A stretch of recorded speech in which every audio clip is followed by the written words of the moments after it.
Agra city की कहानी मेरी जुबानी। एक ऐसा शहर जहाँ कभी मुगलों का राज हुआ करता था और इसकी एक सबसे खूबसूरत इमारत ताजमहल इसे आज भी विश्व में सभी जगह सम्मान दिला रही है। ये अपनी खूबसूरत इमारतों के लिए आज भी विश्व में प्रसिद्ध है और इसका प्राचीन नाम महाभारत में जैसा कि अगरवन था और बाद में अकबर के समय में अकबराबाद कर दिया गया और इब्राहिम लोदी ने इसको आगरा नाम से घोषित किया। लेकिन जैसा कि ताजमहल के बारे में कहा जाता है कि ताजमहल एक शिव मंदिर को तोड़कर बनाया गया था।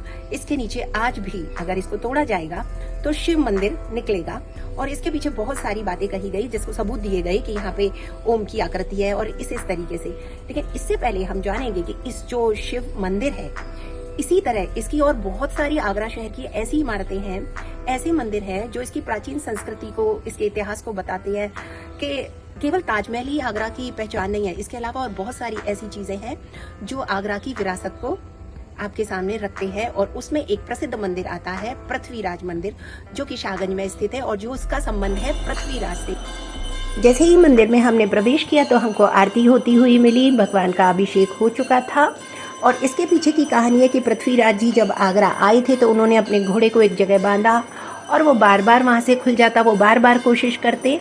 तो उन्होंने सोचा ज़रूर कुछ है और जब वहाँ खुदाई की गई तो वहाँ एक शिवलिंग निकले थे और उन्हीं को पृथ्वीराज चौहान ने खुद से स्थापित किया और वो स्वयं निकले हुए शिवलिंग थे। तो वहाँ तभी से उन्होंने ही इसकी पूजा की, सबसे पहले पृथ्वीराज चौहान ने। तो तभी से इसकी मान्यता चली आ रही है और सावन का जो अंतिम सोमवार होता है उस समय यहाँ पर एक विशाल मेले का आयोजन किया जाता है। तो जैसा कि भगवान की आरती चल रही है, हम बहुत सौभाग्यशाली हैं। हमारे लिए ये जो शिवलिंग है बाहर प्रांगण में, इस पर जल चढ़ाने की व्यवस्था की थी और ये बहुत ही सुंदर पेंटिंग भगवान शिव की है। बहुत दूर दूर से यहाँ पर लोग आते हैं। जैसा कि यहाँ पर एक बहुत सुंदर ये हनुमान जी का मंदिर भी है और इस मंदिर की विशेषताओं के बारे में क्या कहें, क्योंकि ये बहुत पुराना कहा गया है और कहते हैं यहाँ जो मांगा जाता है वो मनोकामना पूर्ण होती है।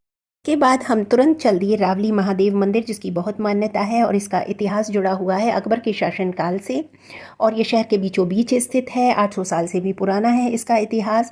जब एक बार राजा मान सिंह अफगानिस्तान की लड़ाई से लौट रहे थे तो उस समय अटक पहाड़ी से भगवान शिव का शिवलिंग लेकर वापस लौटे और जहाँ उन्होंने स्थापित कर दिया वहाँ से फिर ये हटाई नहीं और वो था रावली महादेव मंदिर। और अंग्रेजों ने भी यहाँ से जब वो रेलगाड़ी गुजार रहे थे तो बहुत कोशिश की हटाने की, और आपको जल्दी से दर्शन कराते हैं सबसे रहस्यमयी मंदिर के, जो कि बहुत चमत्कारी शिवलिंग है जो दिन में 3 बार अपना रंग बदलता है और वो है राजेश्वर महादेव मंदिर। हम बहुत जल्दी इसलिए बता रहे हैं जिससे आपका समय वेस्ट ना हो। इस राजेश्वर रहस्यमयी मंदिर की यह विशेषता है कि यहाँ का शिवलिंग सुबह की मंगला आरती पर सफ़ेद रंग का हो जाता है और दोपहर को हल्का नीला और शाम की आरती के समय गुलाबी रंग का हो जाता है। ये 900 साल पुराना मंदिर है और इसका इतिहास भी बहुत प्राचीन है कि ये शिवलिंग एक सेठ के गाड़ी से निकलकर स्वयं ही स्थापित हुआ है और इसको अचलेश्वर महादेव मंदिर भी इसीलिए कहा जाता है। और अब हम आपको ले चलते हैं आगरा के सबसे प्रसिद्ध मंदिर मनकामेश्वर मंदिर में, जहाँ की मन की इच्छा पूर्ण होती है।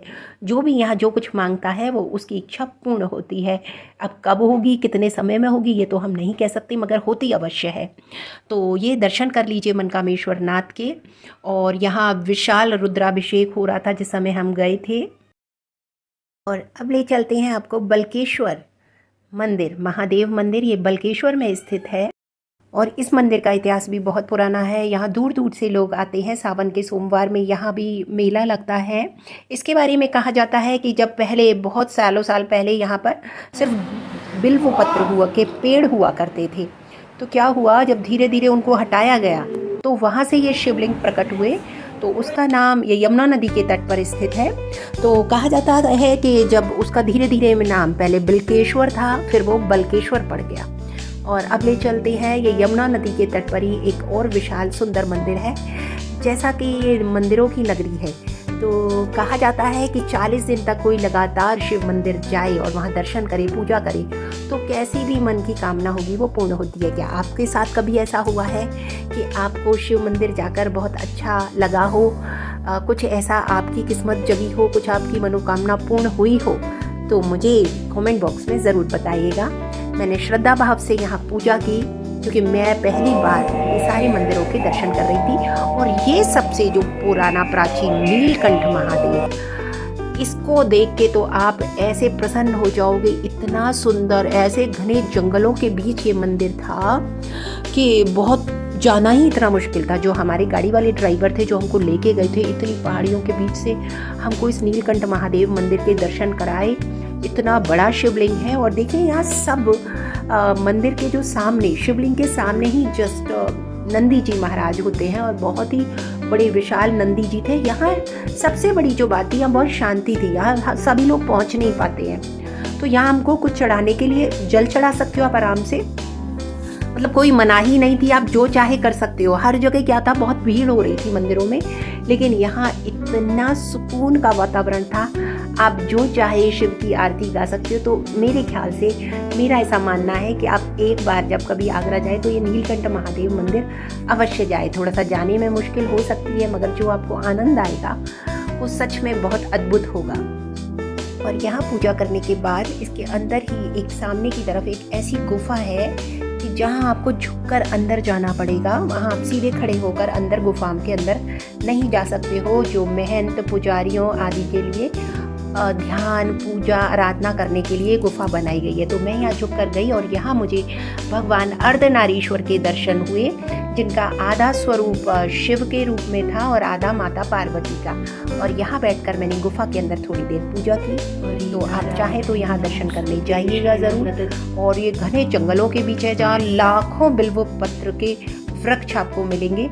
और इसके बाद सीधा चलते हैं हम कैलाश महादेव मंदिर, जहाँ की मान्यता बहुत अधिक है क्योंकि यमुना नदी के तट पर है। और यहाँ सेम एक जैसे 2 शिवलिंग प्रकट हुए। शिवलिंग एक साथ इस मंदिर की महिमा को बहुत बढ़ा देते हैं, क्योंकि ऐसा संयोग दुर्लभ ही मिलता है।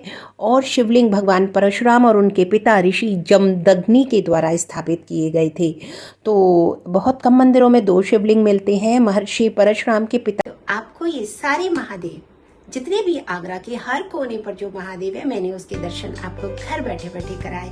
क्योंकि सावन के महीने में कहते हैं कि जितना पुण्य आपको दर्शन करने से मिलता है, उतना पुण्य आपको सबको मंदिर के दर्शन कराने से भी मिलता है। इस बहाने आप देखेंगे और भगवान का नाम लेंगे। तो मेरी इतनी सी रिक्वेस्ट है, आपने अगर ये वीडियो देखा हो, आपको कुछ भी अच्छा लगा हो, तो कमेंट बॉक्स में एक ओम नमः शिवाय जरूर लिख दीजिएगा, या भगवान का कोई भी नाम। भगवान शिव के असंख्यों नाम है, तो आप उनमें से कोई भी एक नाम, जिस नाम से आप उनकी पूजा करते हैं, एक नाम जरूर लिखिएगा। जय हो। ओम नमः शिवाय।